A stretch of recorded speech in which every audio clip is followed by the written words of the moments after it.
आराम से आराम।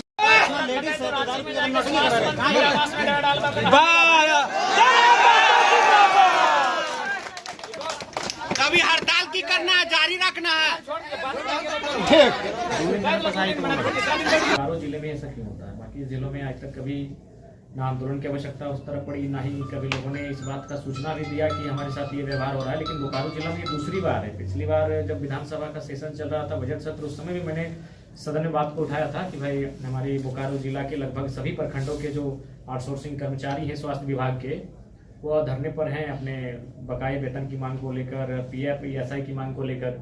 उसके बाद फिर उन्हें कुछ महीने का वेतन दिया गया और पुनः फिर आज लगभग 6-7 महीना के बाद वही स्थिति है। तो निसंदेह इसको जानने का प्रयास होगा कि आखिर ये हो क्यों रहा है। सरकार और जो आउटसोर्सिंग एजेंसियां हैं उनके बीच तालमेल नहीं है, या फिर उनके बीच क्या खामियां हैं, क्या बातचीत हो रही है, तो उसका निराकरण करना आवश्यक है। मैंने बाकायदा आपके सामने स्वास्थ्य मंत्री जी को फोन किया और उनसे मैंने बात की कि भाई इसका निराकरण निकाला जाए और भविष्य में इस प्रकार की असुविधाएं बोकारो जिला के जो आउटसोर्सिंग कर्मचारी उनके साथ ना घटित हो। ये एम्बुलेंस कर्मी के साथ भी ऐसा होता है, उसका भी पेमेंट रुक जाता है, कहीं गाड़ी खराब होता है, अच्छा से गाड़ी का मेंटेन नहीं होता है। ये लोग इस पर भी ध्यान नहीं देते हैं। देखिए, हमें लगता है कि अभी फिलहाल स्वास्थ्य विभाग के सभी पदाधिकारी समेत कर्मचारियों को विशेष रूप से सजग रहने की आवश्यकता है। पदाधिकारियों को तो विशेष रूप से ध्यान देना होगा, भले वो एक कंपनी के अधीन आकर आपके यहाँ काम कर रहे हैं, लेकिन वो काम आपके लिए कर रहे हैं, आपका काम कर रहे हैं, आपका जो शिक्षा स्वास्थ्य का जो स्तर है उसको बढ़ाने के लिए अपना योगदान दे रहे हैं। तो इनकी जवाबदेही बनती है, इनकी निगरानी बनती है और उस पर ध्यान देना चाहिए। उनकी असुविधा क्या है उन पर भी ध्यान देना चाहिए और उनका निराकरण करना चाहिए। और मैं अपनी ओर से पूरा प्रयास करूंगा इस बार का विधानसभा सत्र अगर चलेगा, और मैं स्पष्ट इस बात को रखूंगा, विशेषकर जिस दिन स्वास्थ्य विभाग के बजट पे चर्चा होगी कि भाई इस प्रकार से 8 महीना 6 महीना किसी को लटका के रख देना, विशेषकर बोकारो जिला के साथ दुर्व्यवहार करना, ये नहीं होना चाहिए, बंद होना चाहिए और उनको भी नियमित वेतनमान का भुगतान करना चाहिए।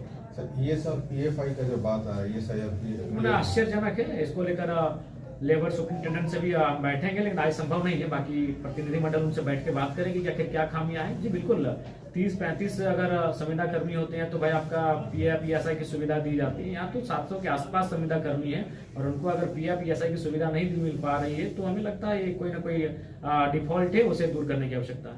संविदा कर्मी आज प्रोटेस्ट बैठे हुए हैं, उनका भी वार्ता में क्या डिस्कस निकल गया, इनका समाधान निकला?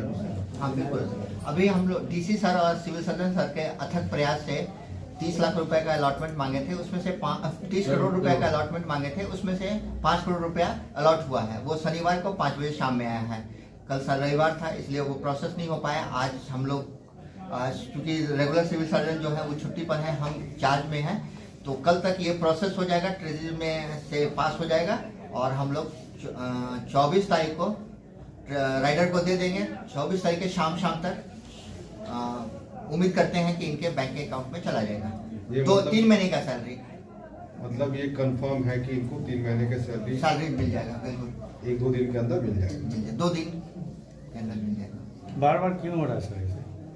सरकार से अलॉटमेंट आएगा तभी तो किसी को सैलरी दिया जा सकता है, क्योंकि 690 संविदा कर्मी हैं, किसी के बस का चीज तो नहीं है कि सैलरी दे। जब सरकार अलॉटमेंट देता है तभी यहाँ से अलॉटमेंट मतलब सरकार में ये फंड की कमी है, किस वजह से ये पैसा तो सरकार ही बता पाएगी। तो आप लोग बार लिखा जाता है। अच्छा, सरकार ने डिमांड किया जाता है। ये संविदा कर्मी का ईएसआई और पीएफ की बात हो रही है, ये इन लोग का अभी तक नहीं मिला है, ये क्यों? लेबर सुपरिटेंडेंट है ना, वो बोले हैं कि इन लोग की टीम है ना, एक प्रतिनिधि मंडल उनसे मिले और इस पर भी बात करने के लिए तैयार। अच्छा सर, एक ठेकेदारी का जब समस्या आती है तो तब इस तरह का बात बोलते हैं, पहले आप लोग क्यों नहीं सचेत? तो ये लोग पीएफ के लिए है ना, लेबर सुपरिटेंडेंट मिले नहीं है अभी तक। अच्छा, ये चीज बताइए ना कि कोई भी काम लेने जाते हैं, कहीं पे भी एक ठेका भी लेने जाते हैं, तो उसके पास ईएसआई, हर एक अपने एम्प्लॉय का ईएसआई पीएफ होना चाहिए, एक नॉर्मल एक बेसिक प्रोसीजर है। उसके बावजूद यहाँ पे आपके यहाँ 690 लोग काम कर रहे हैं और आप लोगों के पास ईएसआई पीएफ है, ये चिंता का विषय नहीं है। ये जो राइडर का कॉन्ट्रैक्ट स्टेट गवर्नमेंट भर से राइडर का होता है, उसमें सिविल सर्जन एक मीडिएटर का काम करता है जो अटेंडेंस बना करके और अटेंडेंस बनाता है और गवर्नमेंट से अलॉटमेंट लेता है। कोई बात तो नहीं, जो- काम तो आप ही के यहाँ कर रहे हैं ना सर। काम तो हमारे यहाँ कर रहे हैं, इसीलिए हम लोग अटेंडेंस देते हैं, उसके बाद उसका ट्रेजरी का बिल बिना निकालते पीएफ हैं। के आप लोग अगर कॉन्ट्रैक्ट किसी को दे रहे हैं और उसका हम नहीं दे रहे हैं, स्टेट गवर्नमेंट से उसका ये होता है। इस स्टेट गवर्नमेंट की चूक है सर ये वाली। ये तो वहाँ कोई होता होगा डॉक्यूमेंट्स तो बहुत सारे ऐसे एम्प्लॉय हैं आपके संविदा कर्मी जिनका अभी तक पीएफ खाता नहीं खुला है, वो किसका कमी मानते हैं, आपका कमी है या इसकी उसका? जानकारी मुझे नहीं है, हम इस पर बात कर लेंगे। इतना हल्ला हो रहा है, आपको कमी का पता नहीं चल रहा है? नहीं, हमको किसका किसका नहीं है, नहीं खुला है, हमको मालूम नहीं है। अच्छा, आप लोग को तो हम तो प्रभार में हैं आप आज लोग के। को तो आवेदन भी मिला है, अब उस पर सीएस सर क्या कर रहे हैं? आवेदन के बावजूद भी आप लोग एक्शन में नहीं आ रहे हैं, क्यों? नहीं, हम लोग को अलॉटमेंट जब आया तो हम लोग तो पैसा देने के लिए तैयार हैं। पैसा ही नहीं, पैसा दे दीजिएगा, काम हो, रोड में एक्सीडेंट हो जाएगा, मर जाएगा, उसका जिम्मेवार कौन होगा? आप होंगे या राइडर होगा? राइटर से इनका कॉन्ट्रैक्ट है। राइडर से कॉन्ट्रैक्ट है, तो आपने कभी जानने की कोशिश की ये बात कि इनका पीएफ भी खाता नहीं खुला है? ठीक है, आगे इस पर सर को बता देंगे। आपका क्या नाम है सर? मेरा नाम डॉक्टर संजय कुमार है। अभी आप प्रभार।